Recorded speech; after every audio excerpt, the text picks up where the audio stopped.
Welcome, ladies and gentlemen. This is RecoverHUB Online. You might be wondering, what is a recovering addict telling me about addiction? Well, who best to tell you about addiction than somebody who was in it? What us as addicts need to learn is that addiction is a family disease. The tyranny that we caused whilst in active addiction created so much turmoil in our families, especially our mothers who bore us when they gave birth to us.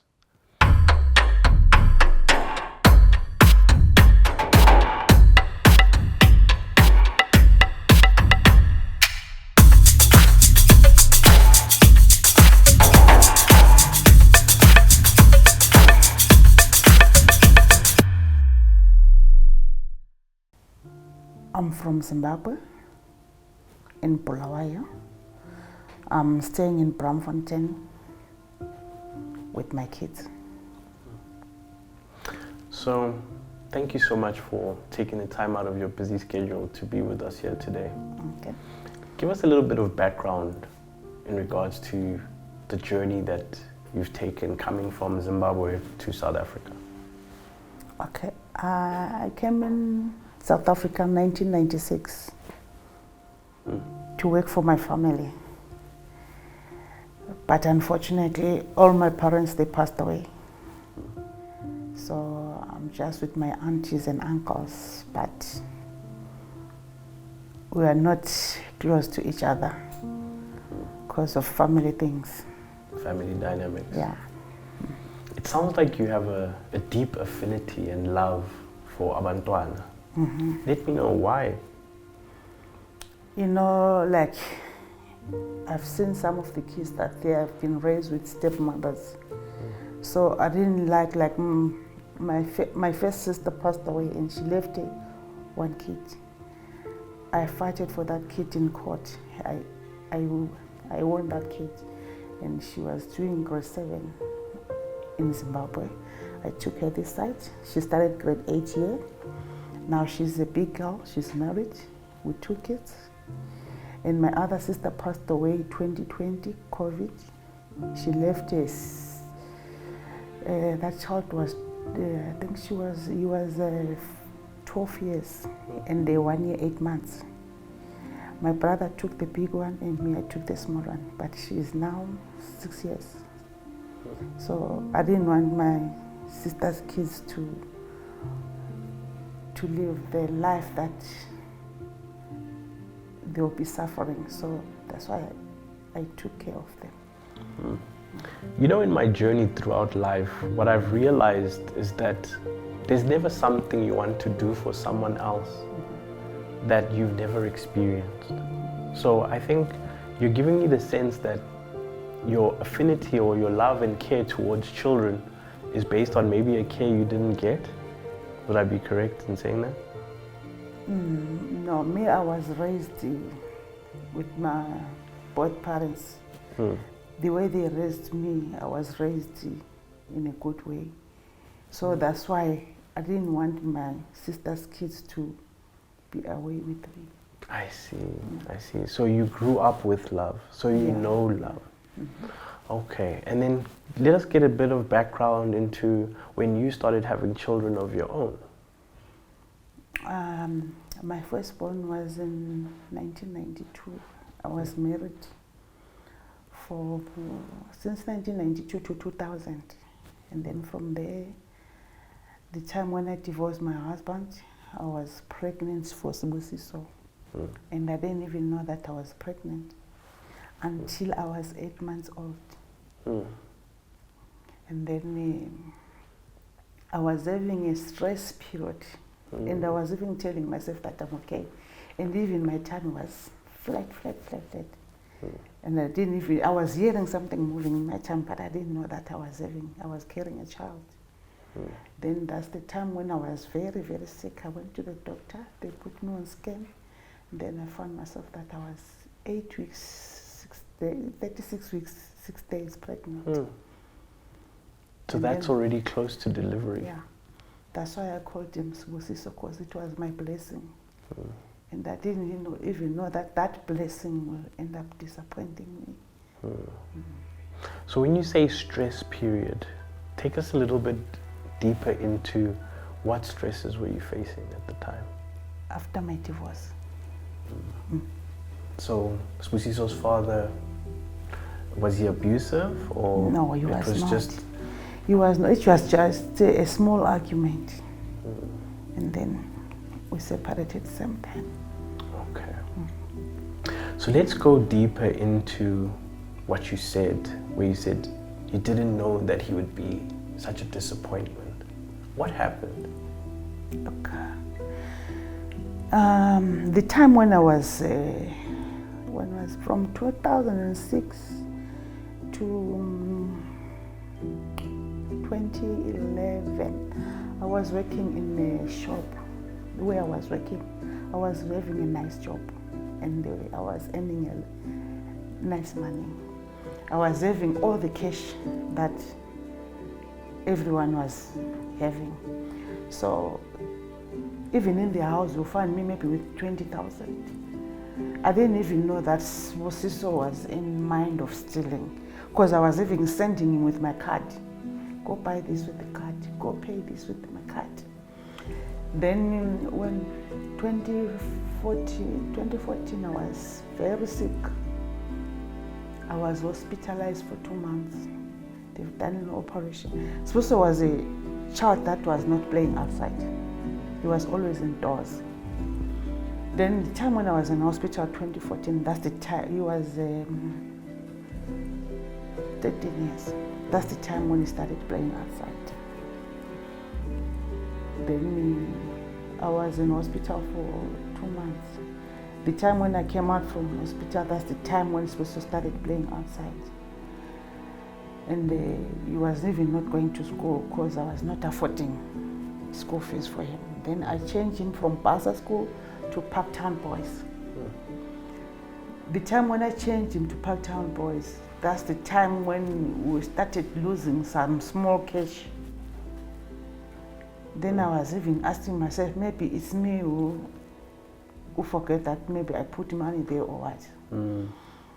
Then in 2018, I was having 2 flats.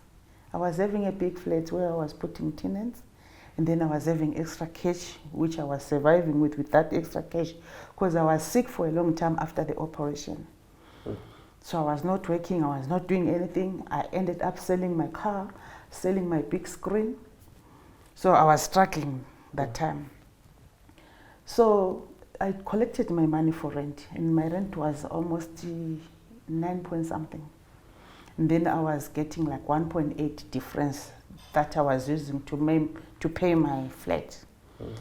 Then that time I sent Sibusiso to go pay the rent, 6.8. I gave him 6.8 to go pay the rent. I didn't know that Sibusiso that time is eating drugs. The only thing that I knew he was smoking ganja, and we were fighting for that. And another Madala from other building, he beat Sibusiso and his son for smoking ganja because they were still in grade 9, if I'm not mistaken. So the time when I sent him to go pay my rent, he didn't come home. And I was even crying, thinking that maybe they robbed him or killed him or what. We were looking for him all over. We didn't find Sibusiso. Then day 3, another lady phoned us at 1:00 a.m. telling us this Sibusiso here is enjoying himself with other guys. And then my daughter, she wake up 1 a.m. to go there. And then she asked security to help him to grab Sibusiso. And Sibusiso was very, very high. He didn't even know how to talk. He didn't even know what to do.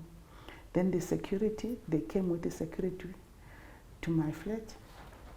They searched Sibusiso. He was only having 100 rand from 6.8. And those guys that are renting on the other building, they were fighting me. And I ended up losing that flat. That's the time when Sibusiso started stealing everything in the house. My track pants, everything that was original, he was taking everything. microwave, a hair dryer, jackets, everything. That was 2018. 2019, he started stealing clothes from outside. When people were stealing washing on the line, they were beating him. Some of them, they wanted to put petrol on him to burn, and the other lot stopped them. And then there's another guy, I don't know what they were fighting for. Because Sibusiso, if you come alone, you tell yourself that you're fighting, he will kill you. Sibusiso is very strong when it comes to fighting. He can even fight a big man, but he's a small boy. So that time there were 3 guys, they came 3 guys. They beat him so badly. I think they beat him the head also, so I think he affected on the head. Then he came home naked, they stripped him. He came home naked. And another security guy put him a t-shirt and he came with him home. It was around 9 at night. Then when I opened the door, he was naked, not wearing anything. I asked him what's going on. That's the time when they told me what happened. He started dancing, singing, doing funny things. Then I asked him, can you take me to hospital? I'm not feeling well. Then he took me to hospital.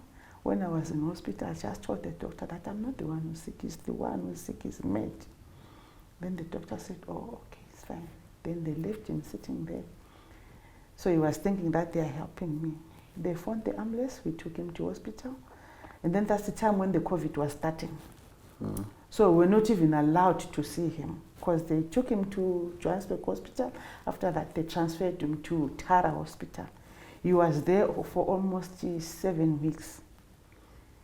He came out clean, beautiful, and I was also happy. They even gave him the internship to do whatever course he wants. So I asked him, which course do you want to do? She told me that just wait, I'm not ready. After some weeks, started again. That's the time when, after he started again. He started to be not bathing, dirty. If you give him nice clothes, you come back home with dirty clothes, smelling clothes. If you tell him that those clothes are smelling, he will tell you that, oh no, they are very fresh, they are not smelling, I'm not smelling. And another day he came, there was something here, I didn't even know what was it. It was even when he was going to bed, he was going to bed with that thing. Then he started again to be violent. I phoned the police. When I phoned the police, they came. I went with them downstairs. I said, someone looking for us, let's go. Then the police came out. When they came out, I said, he's having something at the back and he's violent. You want to beat me? I don't know what is it. When they opened the jacket, he was having a panga. And then they took that panga. The police, they didn't even want to take him. They just said, they told me, it's not our responsibility for your child. He's taking drugs. You have to take your child to rehab. I've got so many rehabs that I was supposed to take him for free. He refused. So we stayed like that, not going for rehab. Then after that, he started to be violent. He beat me so badly. I was hospitalized for 2 days. This is in 2022? This is 2022. I was in hospital for 2 days. Then after that, I went to the police station.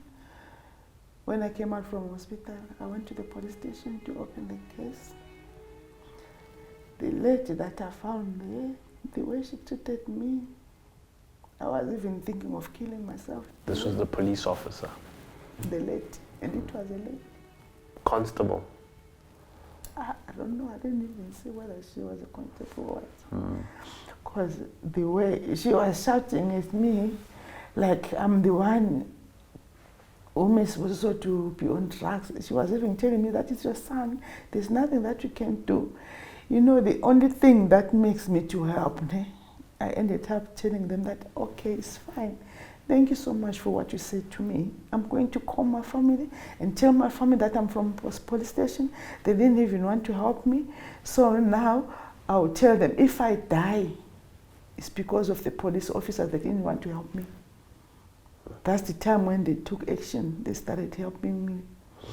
They sent 6 vans to go first Sibusiso to take him to Johannesburg Hospital. So the time when he was in Johannesburg Hospital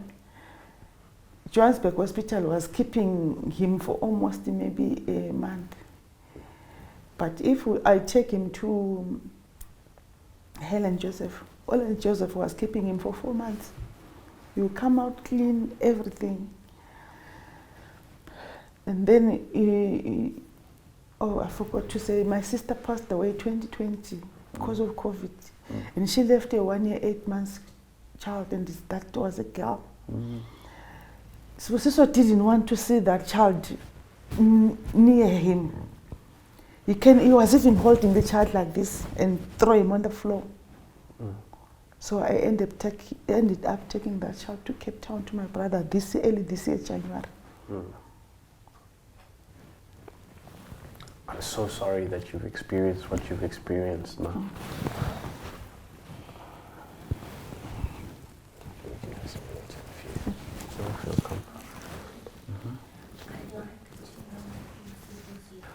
So, Ma, you know, that's a very hard story, and I share my deepest compassion with you and condolences on the loss of your sister.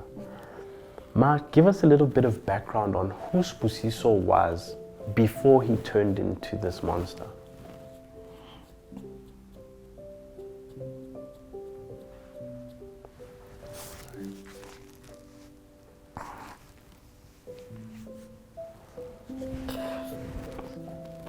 Sibusiso was an intelligent child. He was coming out to school #1 or #2. He was very bright. I think in the house I've got maybe 10 certificates or 10 trophies in the house for Sibusiso. He was a good child. I don't know what made him to change to be like that. You don't know where in his life he decided to off-ramp and go into this. I think he was having bad friends that they influenced him to do that. Because the people that he started doing those things with them, they are now clean, they are not doing it anymore. But some of them, they died. Maybe 3 of them, they passed away. So, Ma, I want to get into a very deep question that, you know, some of our parents might be asking themselves if they're dealing with a child who's in addiction. At any point, do you blame yourself for what Sibusiso is going through? No, I'm not. I'm not, because I was a strictly mother. I was a strictly mother, but I don't know how it changed. Because even my daughter, she always fight me that, Mama, you were a strictly mother. I don't know how you feel, Sibusiso. Because I was very, very strictly. Everyone, even in the building, they were scared of me. But for Sibusiso, I don't know what happened to him. So, Ma, you know, as an addict myself, I can't say there's anything my parents didn't do to try and keep me on the straight and narrow. And I'll be honest with you, looking back, it was only when I started to meet the world that I saw that it was a very tough place. And only now, after 17, this is the 18th year, but I'm clean now, but after 17 years of addiction, I can say I understand what they wanted to shelter me from. And maybe Sibusiso hasn't realized it yet, but you did all you can. But you still have a journey of healing to take, Ma. And sometimes there's going to come tough decisions that you're going to have to make. But before we get to that, Ma, what are some of the interventions that you've tried to keep Sibusiso clean when he had come home from rehab?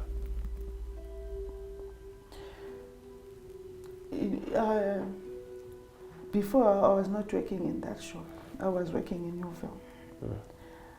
I went to the shop, I wanted to work with him so that I'm not going to hire anyone, so that he'll be helping me with whatever I'm doing.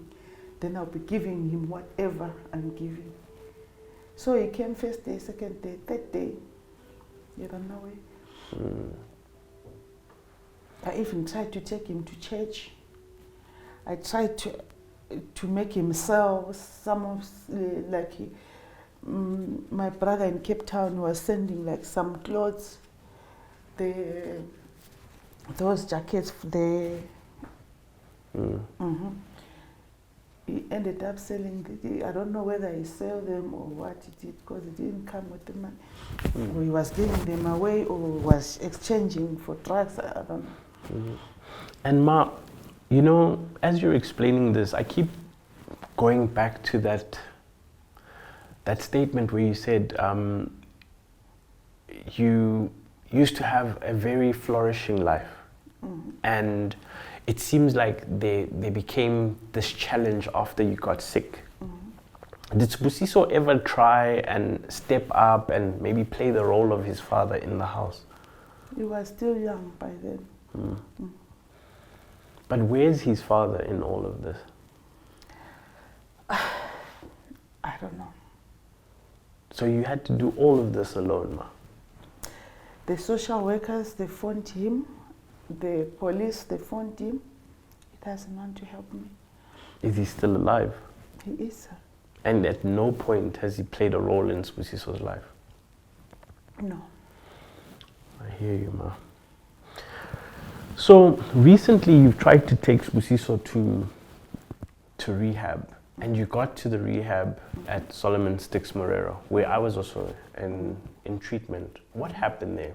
Describe the scenery and the day of events. The time when we went there, I told him that the brother-in-law is there waiting for us. Because if I tell him that I'm taking him to rehab, he was going to refuse. So the brother-in-law promised him, if you go for rehab, I'll put you a gold teeth and a tattoo. So he was begging the brother-in-law to put him a tattoo and the gold teeth. So I told him that the brother-in-law is phoning us to come to measure your teeth and to do the tattoo. That's the time when I took him there. And then when Letabo was there, talking to him, he told Letabo straight that I'm not staying here, I'm going back with my mother. So I can't stay here. How did that make you feel? I cried so badly. I was even thinking that maybe when you got home, you'll fight me. Since that day, he's now smoking drugs worse. Before he was even sleeping home the whole day. Now, like the Easter holidays, me, I was home. He was coming out from around 8 in the morning. Comes around 10, midnight. He didn't even come home to eat or what. Now he's worse. And this is even coughing so badly.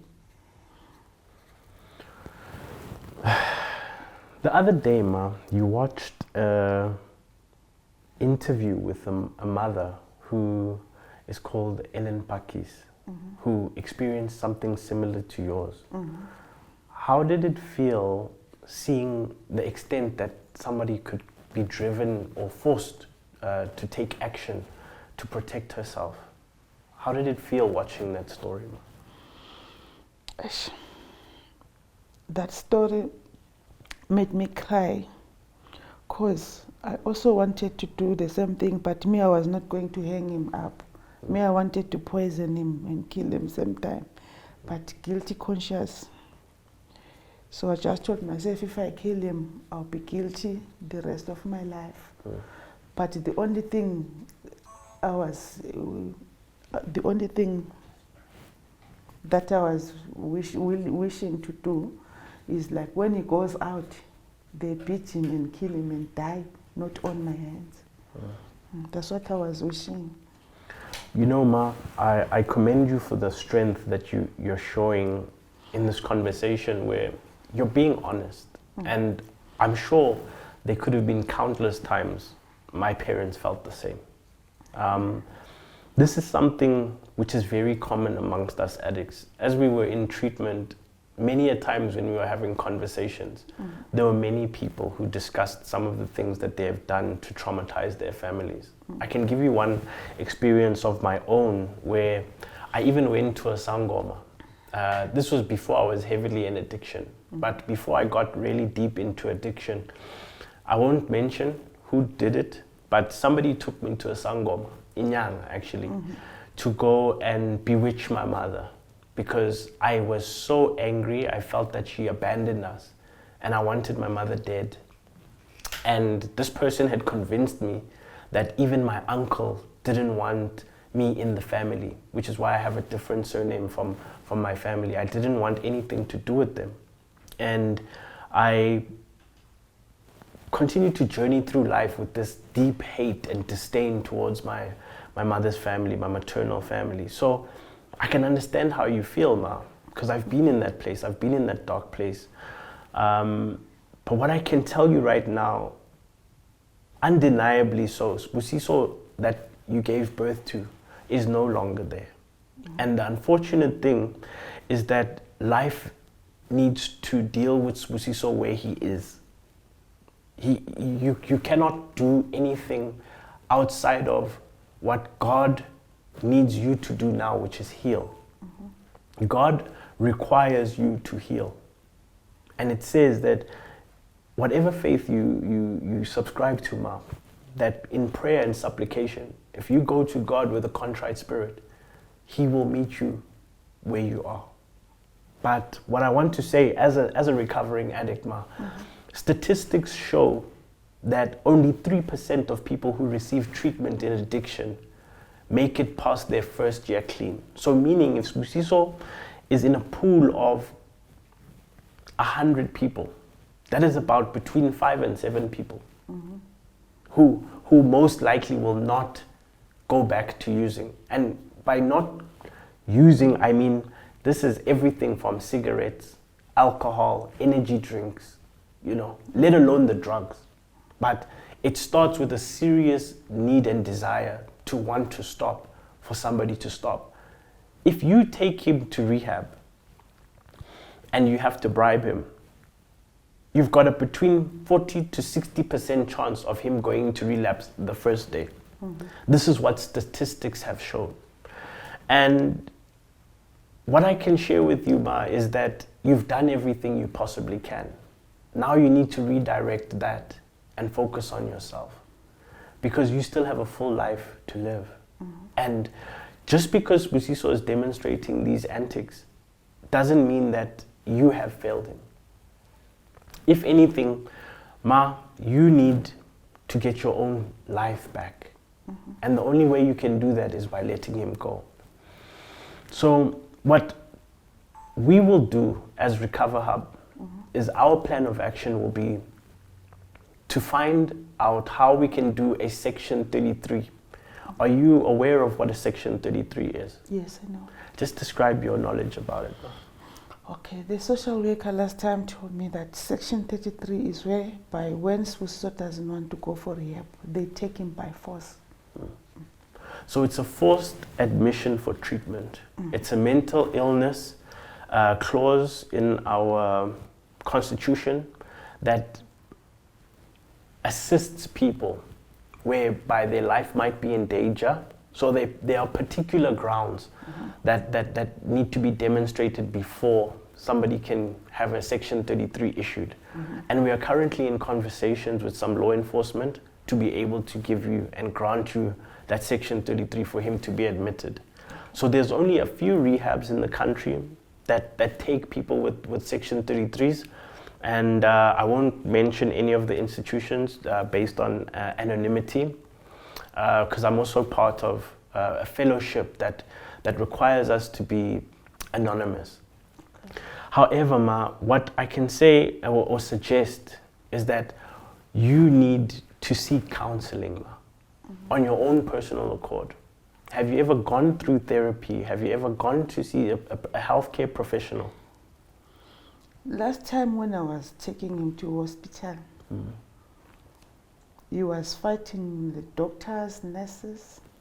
So I cried, I ended up collapsing, and then they wrote me a letter to see the psychologist. Have you ever gone? That was when, early last year. Yeah, I went to see You started going? They just cancelled me for that time only. Okay. So I think what we as RecoverHUB will need to do for you, Ma, is to book you into a session. And you need to stay the course. But I think what will equip you more than anything, Ma, is that you need to start your process of letting go. You need to let go of Sibusiso in your heart, because it will bring nothing but pain. And you're hearing this from another addict, that there's nothing you can do at this point. What would you like to share with other mothers who are currently experiencing this and can see the early signs of their child getting into certain behaviors that's unfamiliar to what they know? Okay. The thing that I'll tell them is they mustn't give up to them. They mustn't, like the other mother killed the child. We mustn't not allow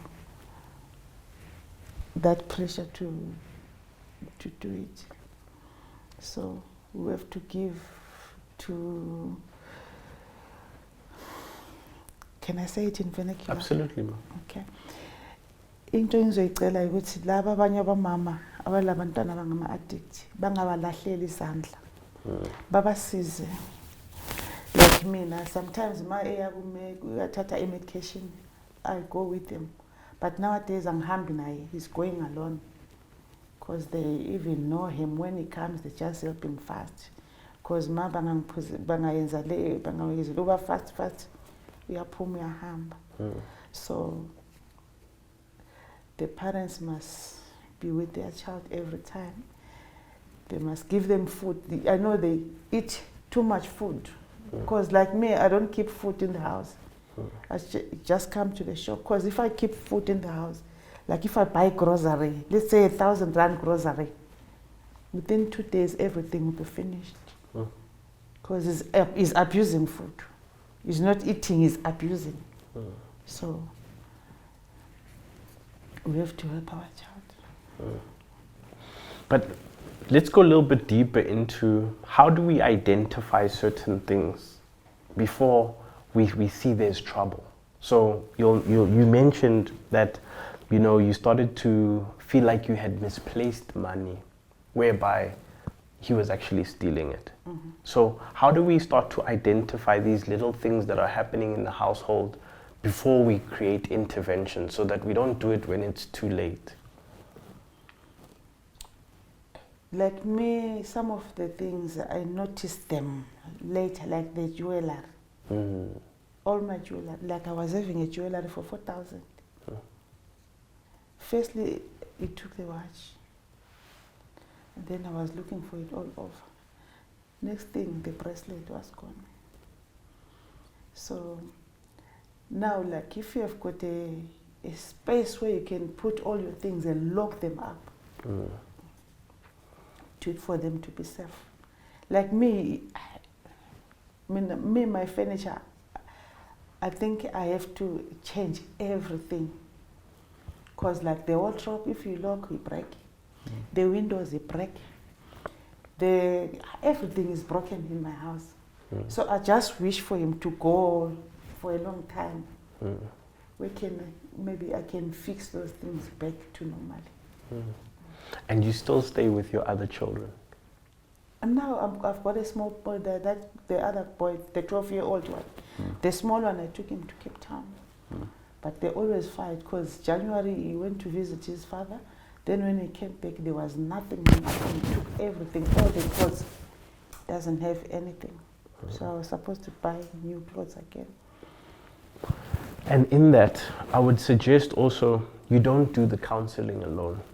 You need to involve your other children, and everybody needs to be debriefed, just to avoid the spill off into the other children of the same behavior repeating itself. Do you have a known history of addiction in your family, or is this the first time it's ever happened? It's the first time. And in the father's side, you'd never know? He's having 2 kids like that. The father? It seems like our fathers need to play more of a role in raising children rather than just making them. So, Ma, we thank you very much for your time here and for you sharing your story with us and the rest of our audience. If there's a special message that you would like to say to Sibusiso, provided one day he gets clean and he can listen to how he's affected and hurt you, what would you say to him? Okay. Look directly into that camera. Sibusiso, my son, you know I loved you so much. I was doing everything for you. Whatever you wanted, I was doing for you. But you nearly killed me. Right now, I'm in medication just because of you. I will forgive you, my son, for that.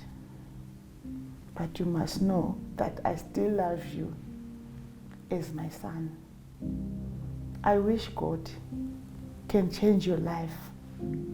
I know one day my pastor in church told me that Sibusiso is the son who will look after you, who will help you in every way. I wish that Sibusiso can do that, the way my pastor prophesied me. They told me that I've got a 2001 child, and that child will look after me. But I don't know what's changed your life, my son. Please, God, change my son. I wish my Sibusiso, the old Sibusiso that I know, to be Sibusiso that I know. Thank you. Thank you, Mom. Okay. Okay, thank you.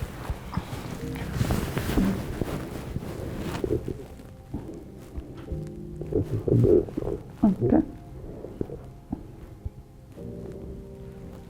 You'll be okay. Okay. I'll see you shortly.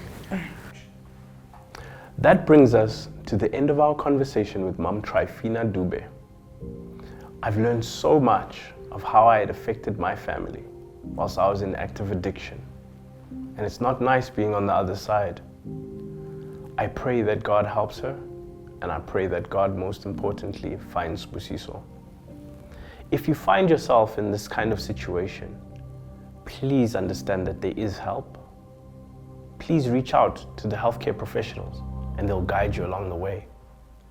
There's no need for you to stay in danger to save your son or your daughter. If you ever find yourself in danger, apply for a Section 33. A Section 33 is when the police or law enforcement will help you to forcefully admit your child or your grown-up into rehab for him to receive treatment. And with that said, I bring you to the end and close of RecoverHUB Online. My name is Sibusiso Ethan Ntuli, and I am a recovering addict.